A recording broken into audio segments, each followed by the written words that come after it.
Friends ఇప్పుడు మనం హసనాబాద్ అనే ఊర్లో ఉన్నామండి. అంటే దీని రోడ్డు కనెక్టివిటీ వచ్చేసి ఇదిగోండి తార్ రోడ్డు ఇది. అయితే ఇది ఇక్కడ రెడ్డిగూడెం ఇప్పుడు మన పేరుచెర్ల నుంచి కొండమూడి 6 లైన్స్ అవుతుంది కదండి. ఆ రోడ్డు అక్కడ రెడ్డిగూడెం అని ఉంటుందండి. ఆ రోడ్డు అమ్మటి రెడ్డిగూడెం నుంచి హసనాబాద్ పోయే ఊరు మధ్యలో, అంటే 2 ఊర్ల మధ్యలో తార్ రోడ్డు ఫేస్ మనకి 2 ఎకరాలు వచ్చిందండి.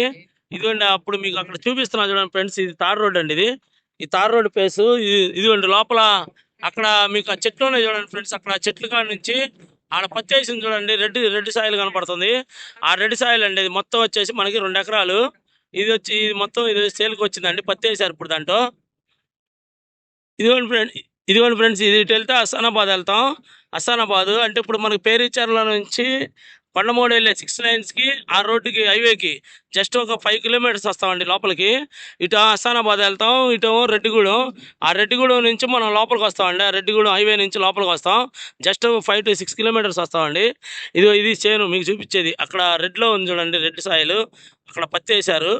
అది మొత్తం అండి 2 ఎకరాలు ఒకటే బిట్టండి. ఇది సేల్కి వచ్చింది మనకి, తార్ రోడ్డుకి దగ్గరగానే ఉంటుంది. అటు పక్క మనకి డొంక రోడ్డు ఉందండి, ఇటు పక్క తార్ రోడ్డు ఉంటుంది. ఇది ఫ్రెండ్స్, ఇది ఇంట్రెస్ట్ ఉన్న వాళ్ళు నాకు ఫోన్ చేయండి. ఒకే బిట్ అండి, బాగుంటుంది. ఇది మన సత్తెనపల్లి అదే కొండమూడు పేరుచెర్ల 6 లైన్స్ హైవేకి జస్ట్ 5 కిలోమీటర్స్ ఉంటుంది. నాగారం హసనాబాద్ మధ్యలో ఉంటుంది ఇది ఫ్రెండ్స్. దీని గురించి ఇంట్రెస్ట్ ఉన్న వాళ్ళు నాకు ఫోన్ చేయండి. ఉంటానండి, బాయ్ ఫ్రెండ్స్.